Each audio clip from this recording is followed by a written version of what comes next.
सबैजना कस्तो हुनुहुन्छ? आशा राखेछु सबैजना सन्चै हुनुहुन्छ होला। म यहाँ बिहान बिहान उठ्यो, ब्रस गर्दैछु। बिहान हाम्रो यही हो बाथरुम भनेपछि यही हो। अब के गर्नु, यहाँ टिबल मार्दैछु। यसरी हाम्रो पुरा टिबल मार्नुपर्छ, धेरै कष्ट छ।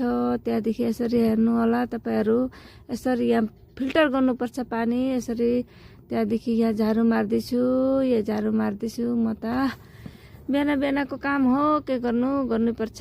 त्यहाँदेखि यसरी यहाँ अलिअलि सब्जीको वरिपरि जाब्रा भएको थियो, त्यही घाँस सफा गर्दैछु। घाँस त्यहाँदेखि अलिकति एउटा माटो लियो, अलिकति माटो लिएर यहाँ फुल लाऊँ भनेर। हेर्नुहोस् यहाँ जिनियाको फुल मैले बिजन मगाइरहेको थियो, त्यही यसरी लाउनु पर्यो, लाउँदैछु। सानो मसिनो मसिनो छ तर पनि लाउनु पर्यो, के गर्नु। अब त्यसो पानीले कुहिएन भन्दा त बरु सर्देकै राम्रो छ भनेर म यहाँ यसरी सर्दिँदैछु। अनि त्यहाँदेखि सबै कुरो गरेपछि नास्ता बनाउँदैछु। नास्ता बनाएपछि हेर्नुहोस् मेरो नास्ता। त्यहाँदेखि म खानुमा रेडी, खाँदैछु। लु बाई सबैजनालाई।